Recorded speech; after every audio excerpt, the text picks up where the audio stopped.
اعوذ باللہ من الشیطان الرجیم بسم اللہ الرحمن الرحیم قال الم اقل لك انك لن تستطيع معي صبرا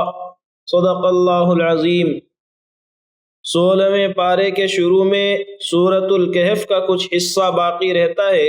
سورۃ الکہف کے بارے میں کل یہ بات آئی تھی کہ اللہ تعالیٰ نے 4 واقعات اس سورت میں ذکر فرمائے، اور ان چاروں واقعوں کا اجمالی خلاصہ ہم دیکھیں تو ان کا حاصل یہ ہے کہ آدمی اپنا ہر کچھ لگا کر کے اپنی عزت، اپنی طاقت، اپنی دولت، یہاں تک کہ اپنے اسباب اور ان اسباب میں اپنا جاہ و مرتبہ سب کچھ داؤں پر لگایا جا سکتا ہے ایمان کی حفاظت کے لیے۔ یہ چیزیں ہماری ہاتھ سے جائیں تو چلی جائیں، لیکن ایمان سلامت رہے اس کی فکر ہر شخص کو کرنی چاہیے۔ انہی واقعات میں سے ایک واقعہ تھا حضرت موسیٰ علیہ السلام اور حضرت خضر کا، اور اس واقعے کا ایک خاص سبق یہ بھی ہے کہ اللہ تعالیٰ کسی بھی بندے کو جتنا علم دیتا ہے بندہ اتنا ہی جان پاتا ہے۔ اپنی طرف سے کوئی شخص اس سے زیادہ حاصل کر لے، اس سے زیادہ جان لے، جو اللہ تعالیٰ اس کو دینا نہیں چاہتا، بتانا نہیں چاہتا، کسی بھی شخص کے لیے ممکن نہیں ہے۔ اسی طرح آخری واقعہ ہے ذوالقرنین کا، جنہیں اللہ تعالیٰ نے دولت دی، حکومت دی، اور اس حکومت کا استعمال انہوں نے اللہ کو خوش کرنے کے لیے کیا، اور ان کا ایک خاص جملہ اللہ نے یہاں پر ذکر کیا ہے، اما من ظلم فسوف نعذبہ، اے اللہ جو ظلم کرے گا ہم اس کو چھوڑیں گے نہیں، ہم اس کو تیرے دین پر لانے کی پوری کوشش کریں گے، تیری فرمانبرداری پر لانے کی پوری کوشش کریں گے۔ جو اطاعت اور فرمانبرداری کرے گا ہمارے یہاں بھی اس کے لیے بڑا اجر ہے، اور تو جو کچھ اس کو دینے والا ہے وہ تو ہمارے خیال اور وہم و گمان سے بھی کہیں زیادہ ہے۔ یعنی ہمیں جو اسباب تو نے دیے ہیں، ہمارے پاس جو طاقت تو نے دی ہے، اس سارے اسباب اور طاقت کا ہم استعمال تیرے احکام پر عمل کرنے اور ان احکام کو نافذ کرنے میں کریں گے۔ سورۃ الکہف کی آخری کی جو دو آیتیں ہیں، ان میں سے پہلی آیت میں اللہ نے اپنی تعریف کی اور عجیب انداز میں تعریف کی۔ اللہ نے فرمایا قُلْ لَوْ كَانَ الْبَحْرُ مِدَادًا لِكَلِمَاتِ رَبِّي لَنَفِدَ الْبَحْرُ قَبْلَ أَن تَنفَدَ كَلِمَاتُ رَبِّي وَلَوْ جِئْنَا بِمِثْلِهِ مَدَدًا۔ دنیا کے اندر جتنا پانی ہے، جتنے سمندر ہیں، وہ سارے سمندر سیاہی بن جائیں، اور جتنے درخت ہیں وہ سارے درخت کٹ کر کے قلم بن جائیں، اور اس سیاہی سے، ان قلموں سے اللہ کی تعریف لکھیں۔ کون لکھے؟ سارے انسان، سارے فرشتے، سارے جنات سب مل کر اس سیاہی سے اللہ کی تعریف لکھنے بیٹھ جائیں، سیاہی ختم ہو جائیں گی، سارے قلم گھس جائیں گے، تعریف لکھنے والے لکھتے لکھتے تھک جائیں گے، اللہ کی تعریفیں ختم نہیں ہوگی۔ اتنی عظیم ذات ہے، ایسی تعریف کے لائق ذات ہے اللہ تعالیٰ کی، اس لیے ہم میں سے ہر شخص پابند ہے کہ اللہ کی تعریف کیا کرے، اللہ کی حمد و ثنا کیا کرے۔ آپ کو لگتا ہے کہ یہ بات جب کہی جائے کہ اللہ کی تعریف ختم نہیں ہوگی، یہ ایک عقیدت کا جملہ ہے، ایسا نہیں ہے۔ آپ اللہ کی نعمتوں پر، اللہ کے احسانات پر غور کرنے کے لیے بیٹھیں، کچھ وقت نکالیں، اور پھر وہ احسانات جو اللہ نے آپ کو ذاتی طور پر آپ کے اوپر کیے ہیں، آپ کے خاندان پر کیے ہیں، اجتماعی طور پر آپ کی قوم پر کیے ہیں،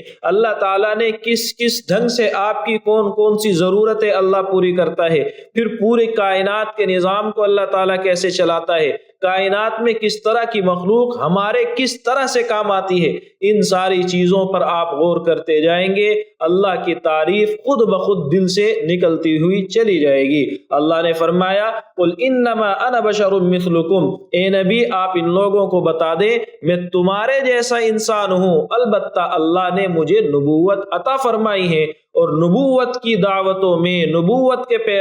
پیغامات میں ایک بڑا پیغام یہ ہے کہ اللہ کے دربار میں جانا چاہتے ہو سرخروئی کے ساتھ، تم یہ چاہتے ہو کہ اللہ کا سامنا ہو تو عزت کے ساتھ میں ہو، تو ایک کام کرنا ہے فَلْيَعْمَلْ عَمَلًا صَالِحًا، نیک عمل کرنا ہے، اور عمل نیک بنتا ہے دو چیزوں سے، ایک اس پر ایمان ہو، اللہ کی ذات پر ایمان ہو اور اس عمل کے اندر اخلاص ہو، اور دوسرے طریقہ اللہ کے نبی کا ہو۔ جب عمل خالص ہو، اللہ کے حکم کے مطابق ہو اور اللہ کے رسول کی سنت کے مطابق ہو، تو وہ عمل ایسا ہے کہ اللہ کے دربار میں لے کے جاؤ گے، اللہ تعالیٰ خوشی خوشی قبول کرے گا، آپ کو دنیا جہاں کی عزت عطا فرمائے گا۔ اگلی صورت ہے سورہ مریم۔ سورہ مریم میں اللہ تعالیٰ نے انبیاء کا تذکرہ کیا اور ان انبیاء کی بعض صفات کو ہائی لائٹ کیا ہے جنہیں ہم اپنی زندگی میں اپنا سکتے ہیں۔ ہم اگر ان کو اختیار کریں گے بڑے سکون کی زندگی گزرے گی اور ہم اللہ کے قریب آ جائیں گے۔ پہلا تذکرہ، پہلا ذکر حضرت زکریا علیہ السلام کا اللہ نے یہاں پر فرمایا۔ حضرت زکریا علیہ السلام کی ایک خوبی یہ تھی کہ اپنی ہر ضرورت اللہ کے سامنے رکھتے تھے۔ اپنی طرف سے کوشش بندہ کرے لیکن اللہ کے سامنے اپنی فریاد کرتا رہے، اللہ کی رحمت جس کام کے اندر شامل حال ہو جاتی ہے وہ کام آسان ہو جاتا ہے۔ چنانچہ اللہ نے فرمایا کہ حضرت زکریا علیہ السلام نے اللہ سے دعا کی تھی، اور دعا کی تھی چپکے چپکے، نداء خفیہ، اللہ سے سرگوشی کر رہے ہیں، اللہ سے اپنی عاجزی، اپنی پریشانی کا اظہار کرتے ہیں، اور کتنے اچھے انداز میں کہتے ہیں رب انی وہن العظم منی، اے میرے رب میری ہڈیاں کمزور ہو چکی ہیں اور میرے سر سے بڑھاپا جھلک رہا ہے، اے اللہ میں ضرورت مند ہوں اور مجھے اولاد نہیں ہے، لیکن میں جانتا ہوں کہ تجھ سے دعا کروں گا تو مجھے محروم نہیں کرے گا۔ اسباب نہیں ہے، بڑھاپا ہے، اور اس درجے کا بڑھاپا ہے کہ ہاتھ پیر کمزور ہونے لگے ہیں، لیکن میں جانتا ہوں کہ میں فریاد اپنے خدا سے کر رہا ہوں، اور اللہ میری ضرورتوں میں، اللہ میری دعاؤں میں اپنی رحمت کو ضرور شامل فرمائے گا۔ وَإِنِّي خِفْتُ الْمَوَالِيَ مِنْ وَرَائِي، اے اللہ میں جو ضرورت اپنی آپ کے سامنے رکھ رہا ہوں اس ضرورت سے میرا کوئی دنیاوی مفاد وابستہ نہیں ہے، بلکہ میرے آباء و اجداد کا جو دین ہے، جس دین پر میں نے محنت کی ہے، مجھے لگتا ہے کہ میرے خاندان کے جتنے افراد میرے آس پاس ہیں یہ سب کے سب اس دین کو ضائع کر دیں گے، اس لیے اے اللہ میں تجھ سے ایسی اولاد چاہتا ہوں جو میری معاون اور میری مددگار بنے تیرے دین کو باقی رکھنے میں۔ تو اللہ اسباب مکمل نہیں ہے، مقصد میرا بہت صحیح ہے، اے میرے رب مجھے محروم نہ کرنا۔ آپ جب اللہ سے دعا کریں اپنی ضرورتیں رکھیں، ایسے عاجزی اختیار کریں، ایسے راز و نیاز سے باتیں کریں، ایسے سرگوشیاں کریں، ایسے خوشامدیں کریں جیسے آپ کسی آدمی سے اپنی ضرورت کو پورا کرنے کے لیے خوشامدیں کرتے ہیں، جیسے آپ اس کے سامنے اپنی ضرورتوں کو رکھتے ہیں، اپنی مجبوریاں اور ادھر ادھر کی باتیں شامل کر کے اس سے بات کرتے ہیں، ویسے بات آپ اللہ سے کریں، اللہ تعالیٰ یقیناً آپ کی دعا کو ضائع نہیں کرے گا۔ الغرض جب انہوں نے دعا کی، اللہ نے دعا کو قبول فرمایا اور یہ کہا کہ ہم آپ کو ایسی اولاد دیں گے جو اب سے پہلے ہم نے کسی کو نہیں دی ہے، اور حضرت یحییٰ علیہ السلام کی بشارت دی۔ حضرت یحییٰ علیہ السلام کی کچھ صفات اللہ نے ذکر کی۔ پہلی صفت ہم ان کو نبوت عطا کریں گے، دوسری صفت وہ آدمی نیک ہوگا، آپ کو جو بیٹا ہم عطا کر رہے ہیں وہ انتہائی نیک ہوگا، ہم اس کی گارنٹی لیتے ہیں، وزکا، اور وہ بچہ ایسا ہوگا جو پاک صاف ہوگا، اس کے خیالات، اس کی سوچ، اس کا ذہن و دماغ، اس کی تربیت ایسے ماحول میں ایسے ڈھنگ سے ہم کریں گے کہ اس کے اندر گندگی نہیں ہوگی، ظاہری اور باطنی ہر قسم کی برائیوں سے وہ پاک صاف ہوگا، وَكَانَ تَقِيًّا، اللہ تعالیٰ کا فرما بردار ہوگا اور اللہ کی نافرمانیوں سے بچنے والا ہوگا، اس کے احکام کی پابندی کرنے والا ہوگا، وَبَرًّا بِوَالِدَيْهِ، اور والدین کا فرما بردار ہوگا۔ نیکی کی ڈیفینیشن اصل میں یہ ہے کہ آپ کے ذہن اور آپ کے خیالات صاف ہوں، آپ کے اعمال تقوی والے ہوں، اور آپ والدین کے فرما بردار ہوں، اور والدین کے فرما بردار میں سب سے پہلے جو چیز آئی وہ بھی جھلکتی ہو، والدین کی محبت ہو، تعصب نہیں، فلاں نے میرے ماں باپ کو ایسے کہہ دیا، اس کی کیسے ہمت ہوئی، یہاں تو جذبہ آتا ہے، لیکن آپ والدین کی فرما برداری کرتے ہیں کہ نہیں؟ آپ کے والدین پریشان رہتے ہیں، ایک ایک کام کے لیے وہ تڑپتے ہیں، تو ان میں آپ ان کے معین اور مددگار ہے کہ نہیں؟ اگر فلاں کے کہنے پر آپ اپنا بیٹا ہونے کا فرض نبھاتے ہیں تو یقیناً یہ ایک حصہ ہے، لیکن جو اصل میں کام اولاد کے ہیں وہ والدین کا راحت اور سکون ہے، ان کی عزت، ان کا وقار بحال رکھنا ہے۔ اس میں آپ کتنے کھرے اترتے ہیں یہ آپ کی آزمائش ہے۔ اور پھر آخر میں اللہ نے فرمایا وَلَمْ يَكُنْ جَبَّارًا عَصِيًّا، سرکش نہیں ہوگا، نافرمان نہیں ہوگا۔ یہ خوبیاں اللہ تعالیٰ اس کو عطا فرمائے گا جو آپ کا بیٹا ہوگا، اور سلامتی کی دعائیں اللہ تعالیٰ نے ان کے لیے یہاں پر ذکر کی۔ دوسرا واقعہ حضرت مریم اور حضرت عیسیٰ علیہ السلام کا ہے، جس واقعے میں ایک سبق اللہ نے یہ دیا ہے کہ یہ دونوں جنہیں یہ عیسائی خدا بناتے ہیں دونوں پیدا ہوئے ہیں۔ چنانچہ حضرت مریم کے یہاں حضرت عیسیٰ علیہ السلام کی پیدائش کا ذکر کیا ہے، تو جب دونوں پیدا ہوئے ہیں تو خدا کیسے ہیں؟ خدا وہ نہیں ہوتا جو کسی کے یہاں پیدا ہو اور اس کے لیے آپ کو جائے پیدائش تلاش کرنی پڑ رہی ہو۔ خدا وہ ہوتا ہے جو دوسروں کے لیے خالق ہو، خود مخلوق نہ ہو۔ مخلوق خدا کیسے ہے؟ اور حضرت مریم بھی پیدا ہوئی ہیں جن کی پیدائش کا ذکر سورہ آل عمران کے اندر گزرا ہے۔ حضرت عیسیٰ علیہ السلام بھی پیدا ہوئے ہیں جن کی پیدائش کا ذکر اللہ تعالیٰ نے یہاں فرمایا ہے۔ تو یہ دونوں خدا کیسے ہیں؟ اس لیے حق بات ہو جو حضرت عیسیٰ علیہ السلام کی زبان پر آنے والا پہلا لفظ ہے انی عبد اللہ، یہ خدا نہیں ہے، اللہ کے بندے ہیں۔ اللہ تعالیٰ نے ان کو عزت دی، اور اس عزت کا تذکرہ اللہ نے فرمایا کہ وَجَعَلَنِي نَبِيًّا، اللہ نے مجھے نبی بنایا ہے۔ عیسیٰ علیہ السلام لوگوں کو سمجھاتے ہیں، دوسری بات سمجھاتے ہیں، میں جہاں رہوں گا میری برکتیں ظاہر ہوں گی۔ اللہ نے مجھے نماز کا، زکوٰۃ کا حکم دیا ہے، اللہ نے مجھے اپنی والدہ کا فرمانبردار بنایا ہے۔ ایک بیٹے کے لیے بیٹا ہونے کی حیثیت سے سب سے بڑی خوبی یہ ہے کہ وہ اپنے والدین کے حقوق ادا کرنے والا ہو، ان کی فرمانبرداری کرنے والا ہو۔ وَلَمْ يَجْعَلْنِي جَبَّارًا شَقِيًّا، اور اللہ نے مجھے ظالم، سرکش نہیں بنایا، بدبخت نہیں بنایا ہے۔ اللہ کی رحمتیں میرے اوپر ہیں، اور سلامتی کی دعائیں اللہ تعالیٰ نے یہاں پر ذکر فرمائی۔ پھر اسی طرح حضرت ابراہیم علیہ السلام کا اللہ نے واقعہ ذکر کیا جو اپنے والد سے باتیں کرتے ہیں۔ حضرت ابراہیم کے والد اس وقت کے مشرکوں میں ایک بڑے درجے کے مشرک، ایسا مشرک جو صرف شرک نہیں کرتا بلکہ شرک کے لیے خداؤں کو بناتا ہے، اور ان خداؤں کو بناتا ہے جس کی پوچھ اس وقت کے بادشاہ کے گھرانے میں ہے۔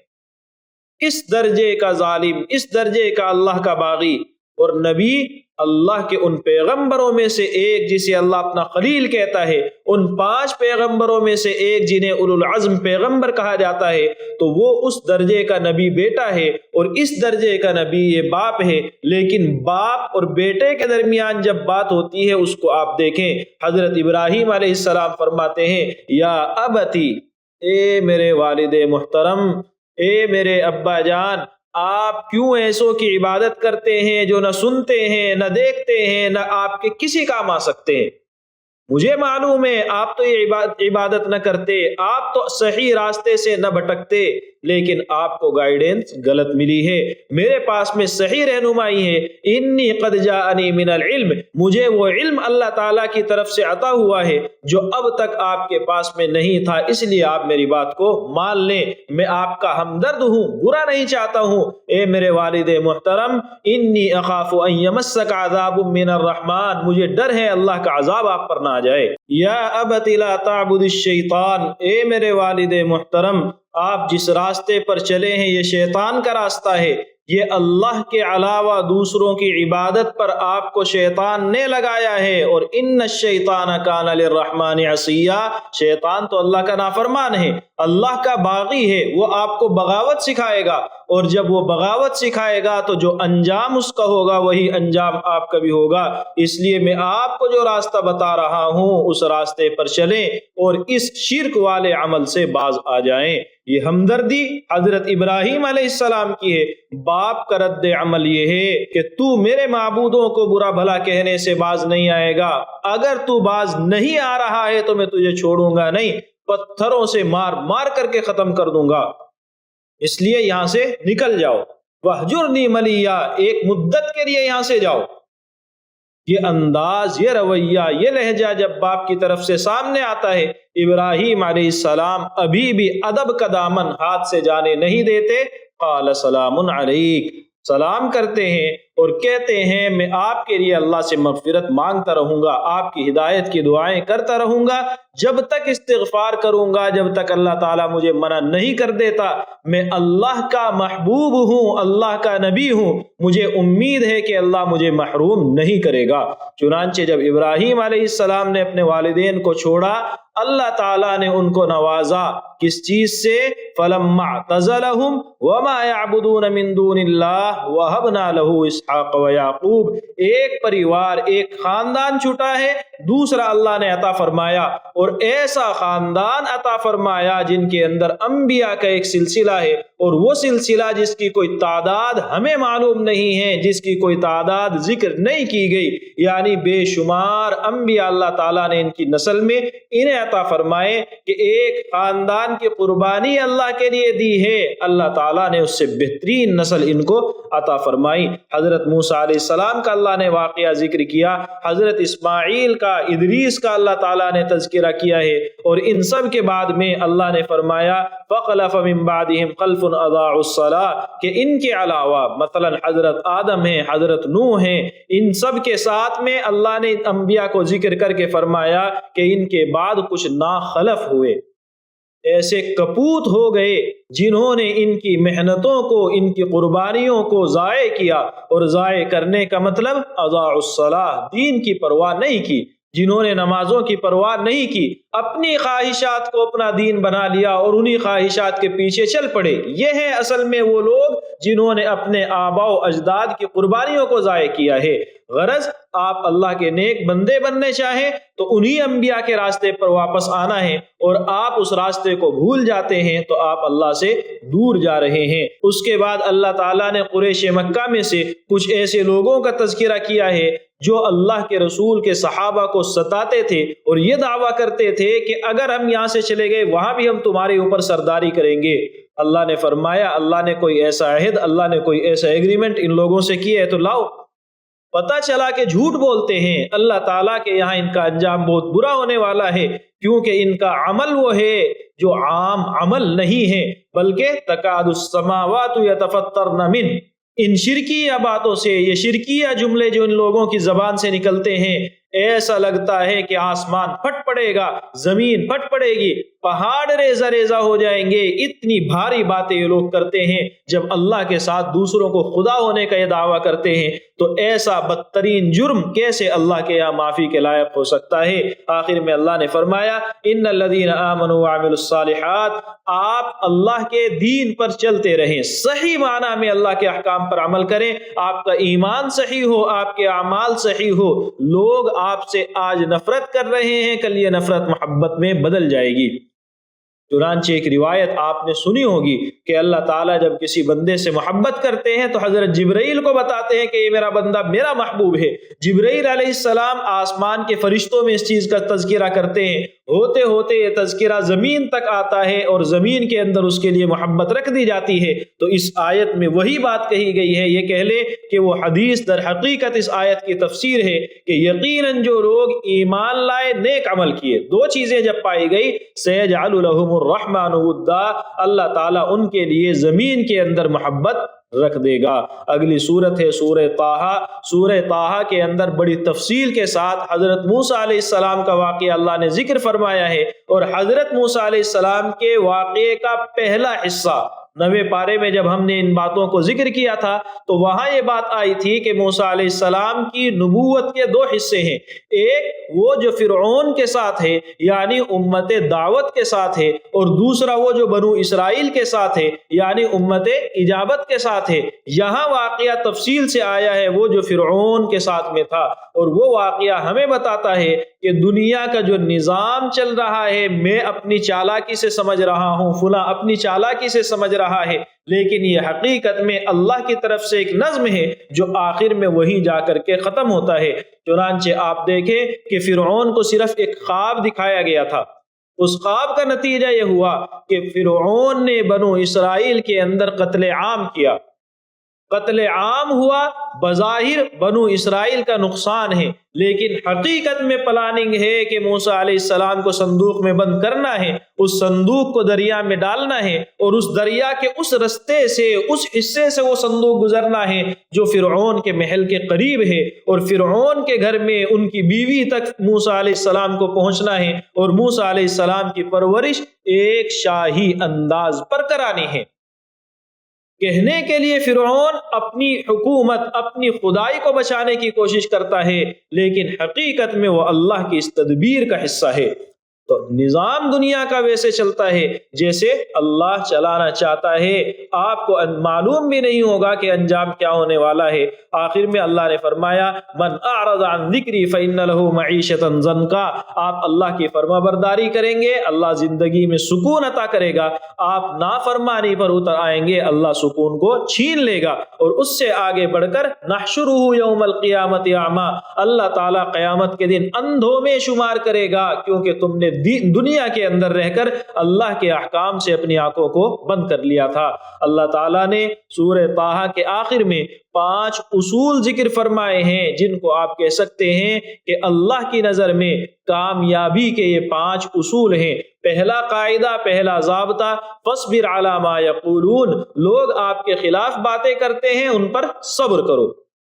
جو بات سامنے آئے ان باتوں کو نظر انداز کرو، طبیعت کے خلاف باتیں ہو رہی ہیں اگنور کرو۔ دوسرا وسبح بحمد ربک، اللہ کی تسبیح بیان کرو، اللہ کی تعریف کرو، اللہ کی عبادت کے اندر مشغول رہو، لوگوں کی طرف سے توجہ ہٹا لو، اللہ کی طرف اپنے آپ کو ڈالو۔ اس راستے پر جب آپ چلیں گے دل ہلکا ہوگا، لوگوں کی باتیں آپ کو زیادہ متاثر نہیں کریں گی۔ ولا تمدن عینیک، جو دھن دولت لوگوں کے پاس میں ہے اس پر نظریں نہ جماؤ، اللہ نے جو نعمتیں آپ کو دی ہیں ان پر توجہ رکھو۔ اور وَأْمُرْ أَهْلَكَ بِالصَّلَاةِ، اپنے گھر والوں کو اللہ کے دین کی رغبت دلاؤ، گھر والوں کو نمازوں کا پابند کرو، اللہ کے احکام کا پابند کرو، اس چیز کی فکر تمہیں دنیا میں کرنی ہے۔ وَاصْطَبِرْ عَلَيْهَا، اور خود بھی اس کے اوپر جم جاؤ۔